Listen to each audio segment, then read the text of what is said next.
እኔ ሰረኛ ምንም ይፈጠር ነገር የለም። አይሽ እኛ ሊሰራ አይደለም እንዴ? ኢንስፔክተር እኛ ሳሚ አደራሽ አይደለም ይላችሁ ተነሱ አይደለም ቢያንስ ዛሬ ፈርተን ነው ዛሬ ለፍና ከዛ በኋላ ሳሚ አደራሽ አስገቧት ወደ ውስጥ አስገቧት። ብሩት ነው ያለው። የሆነ ነገር ከተፈጠረ ደውሎ ያሳውቀናል። በእናትሽ አንቺ ተረጋጊ። አውቄው ነበር ከመጀመሪያም ይሄ እንደሚፈጠር አውቄው ነበር። እኔ የምለው ቆይ ግን እንዴት ሊደርሱበት ቻሉ? እኔ ስለምትለው ሰው ምንም አውቀው ነገር የለም። በደንብ አለ። ግርማ ሉል ከባንክ ገንዘብ ዘርፎ ከፖሊሶች ሲያመልጥ አንተ ራይድ የምትሰራ አውቃለሁ። ማን እንደገደለውና ለምን እንደገደሉ ጭምር በደንብ አውቃለሁ። ማን የገደለው? ወንድሜ ይመስለኛል። ወንድሜ? አዎ። ከዚህ ቦታ ይለቀዋል። ተስፋ አደርጋለሁ ሳሚ። ፈጣሪ አለ። አይዞህ ወንድሜ። ቤዙ የኔ ፍቅር፣ ቆይ ምንድን ነው የተፈጠረው? የኔ ፍቅር እንደምታየው ነው። ከባድ ችግር ውስጥ የገባን ይመስለኛል። የእስካሁኑ ህይወታችን ደስ አይልም ነበረ። በብዙ ፈተናና ውጣ ውረድ ነው ያለፈው። ስለዚህ እንደ አዲስ ተሞሽረን ህይወታችንን በአዲስ እንቀጥላለን ያሉት ቤዛና ሱራፌል ዛሬ ላይ ባልታሰበ ጊዜያትና በሰርጋቸው እለት ሱራፌል ወደ እስር ቤት ገብቷል። እስካሁን ጠብቆ በሰርጉ ዕለት እስር ቤት እንዲገባ ያደረገው ዶክተር ሮቤል ማለትም የወንድሙን ደስታ መቀበል ስላቃተው ለወንድሙ ወጥመድ ቆፍሮለታል። ሰላም ጤና ይስጥልኝ ውድና የተከበራችሁ ተመልካቾቼ እንዴት አላችሁ? እግዚአብሔር ይመስገን በጣም ደህና ነኝ። በያላችሁበት ሰላማችሁ ይብዛ እያልኩኝ ዛሬ ደግሞ ቤዛ ድራማ ክፍል 110ን ይዤላችሁ መጥቻለሁ። እስከ ቪዲዮ ፍጻሜ ድረስ አብራችሁ ቆዩ። ለቻናሉ አዲስ ከሆናችሁ ሰብስክራይብ በማድረግ ቤተሰብ ሁኑ። እንዲሁም ላይክ፣ ሼር በማድረግ አበረታቱኝ። በደስታቸው ቀን ሱራፌል ወደ እስር ቤት ገብቷል። እስካሁን በብዙ ውጣ ውረድን ህይወትን ሲያሳልፉ የነበሩት ቤዛና ሱራፌል ዛሬ ላይ ግን በቃ ህይወታችን ከዚህ በኋላ ሀዘንና መከራ ይበቃዋል በማለት ለራሳቸው ደስታን በመፍጠር እንደ አዲስ ተጋብተው ህይወታቸውን ለመቀጠል ሀሳብ ነበራቸው። ይህንንም ሀሳባቸውን ለማሳካት እንግዲህ ሁሉም በተሰበሰቡበት ሰርጋቸውን እየፈጸሙ ባለበት ሰዓት ላይ ነበረ ፖሊሶች መጥተው ሱራፌልን ለምርመራ ትፈልጋለህ በማለት ወደ ፖሊስ ጣቢያ የወሰዱት። በባለፈው ፓርት ላይ እንግዲህ ወጣትነት ቀረ፣ ከዚህ በኋላ በጊዜ መግባት ነው፣ ባለትዳር ልንሆን ነው በማለት የወጣትነት ጊዜ እስኪናሳልፍ በማለት ሁሉም ተሰብስበው ሙዚዎቹም ሙሽራውም በውጪ እያሳለፉ ጥንብዝ ብለው ሰክረው በር ላይ ሲደርሱ ነበረ ቪዲዮ ያለቀው።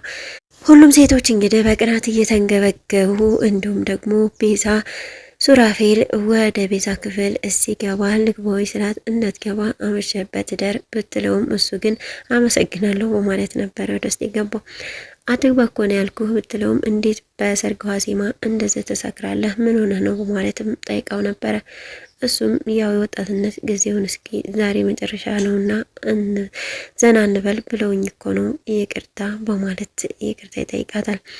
እሷም በቃ ደስ የሚል ሰርፕራይዝ ነበረኝ፣ ነገር ግን በቃ ሰክረሃል አልነግርህም በማለት እንግዲህ ሰርፕራይዝ እንዳቆየዋለች። ሰርፕራይዝም እንግዲህ ያው ሉላ የሰጠቻትን ልጅ ልትነግረው ነበረ፣ ነገር ግን ሰክሮ ስለመጣ ደስታዋን ልትነግረው አልቻለችም። ሳሮንም ሽብሩ ተኝቶ በነበረበት ሰዓት ቆይ ያሳያለሁ ብቻ ይንጋ በማለት ለብቻዋ እየተንጨረጨረችና ብቻዋን እያወጋች ነበር። እሱ ግን ምንም አይሰማትም፣ ተኝቶ ነበረ። ኩቻም ሳሚን እያፋጠጠችና እየጠየቀችው ነበረ። የት ነው ያመሻችሁት? እንደዚህ ለምን ሰከራችሁ? ገና ወደ ትዳር ሳትገባ እንደዚህ የሆንክ ምን አስበ ነው? በማለት ብዙ ጥያቄዎችን እየጠየቀችው ነበረ። እኔማ ሳሚ ልንገርህማ ስንት ሴት ነበሩ በማለትም እንዲሁም ጠይቀው ነበረ። ምክንያቱም ሴቶች ጋር ነው ያመሹት የሚል ሀሳብ ወደ አይሚሯ ስለመጣ ሳሚም 1 4 5 ነበሩ በማለት ሲነግራት እናንተም እኮ 4 ናችሁ በማለት ነበረ የመለሰችለት። ሳሚም አይዞሽ ሁለተኛው ኪችን ጽዳት በሙሉ የሚሰሩትን ነው ቆጥሬ የምመጣው በማለት እንግዲህ ነግራታል። ስካሩም ይበርድና ማግስት ይደርሳል። በሰርጋቸው ዕለት እንግዲህ ፏ ዘና እያሉ የሴት ሙዚየም የሴት ሙሽራን ሲያውቡ እንዲሁም ደግሞ ወንዶችም ሙሽራውን ሱራፌልን እያዋውስ ነበረ። ሁሉም በየቦታቸው ሆነው ጭፈራም እየተለማመዱ እየዘፈኑም ነበረ። ሰዓቱም ደረሰና እንግዲህ የወንድ ሙዜና እንዲሁም ሙሽራው ወደ ሴቷ ይሄዳሉ። ሴቷንም ይዘው እንግዲህ ከተደባለቁ በኋላ ደስ የሚል ጊዜን እያሳለፉ እየጨፈሩ ባለበት ሰዓት ነበር ፖሊሶች ወደ ቤት በመምጣት ሱራፌልን ትፈለጋለህ፣ ለምርመራ በሰው መግደል ወንጀል ተጠርጥረሃል በማለት ከሰርጉ ላይ ሊወስዱት ያሰቡት እነ ሳሚም ሁሉም ተረባርበው እባካችሁ ዛሬ የሰርጋቸው ቀን ነውና ጊዜያቸው አይበላሽ፣ የዛሬን ይለፍና እኛ ራሳችን ይዘን እናመጣዋለን እባካችሁ ብለው ፖሊሶቹን ቢማጸኗቸውም እነሱ ግን ሊሰሟቸው አልቻሉም። በስተመጨረሻም እንግዲህ ሱራፌልን ይዘው ወደ ፖሊስ ጣቢያ ሄደዋል። የሱራፌል መወሰድ እንግዲህ ሰላም ያልሰጣት ቤዛም እያለቀሰች እንዲሁም ደግሞ ወደ ሱራፌል ጋር ውሰዱኝ፣ እዚህ ለምን አስቀምጣችሁኝ በማለት ሙዚዎችም ተረጋጊ እንጂ በቃ ሳሚ ሂድ እና ይሄው እኛ ደግሞ በኋላ እንሄዳለን፣ ተረጋግተን ልብስ ቀይረን ሄደን እንጠይቀዋለን፣ ለምርመራ ነው እንጂ ወሰዱት ለምንም እኮ አልወሰዱትም፣ ስለዚህ ምንም አይሆንም አትጨናነቂ እያሉ እያጽናኗት ይገኛሉ። ሳሚም ወደ ሱራፌል ሄዶ ነበረ። ስልክ ቢደውሉም ነገር ግን ሳሚ ደህና ነን በኋላ ደውላለሁ በማለት ስልኩን ይዘጋባቸዋል። ወንጀሉ እንደተሰራ ሁሉም ቤተሰብ አውቋል። ምናልባት ይህን ነገር ማን ሊሰጥ ይችላል፣ መረጃውን ማን ነው ያመለከተው በማለት ጥያቄ ይፈጥራሉ። ምናልባት አይታወቅም፣ ያ ዶክተር ሊሆን ይችላል። ነገር ግን እነሱን እኮ አስፈራርተን ይዘናቸው ነበረ። እኔ እኮ በብር እንግዛው ብዬ ነበር። ያ ዶክተር ነው ወይንም ደግሞ ያቺ ዘርፌ ናት በማለት ከዘርፌና ከዶክተሩ ራስ አልወረዱም ነበር። ሱራፌልም እንግዲህ ለጥያቄ ቢሮ ቀርቦ ነበረ። ሰሞኑን መነጋገሪያ የሆነውን ወንጀል መቼም ሳትሰማ አትቀርም። ስለዚህ ሰውየው ከባንክ ገንዘብ ሰርቆ ሲሄድ በአንተ መኪና ነበረ የሄደው።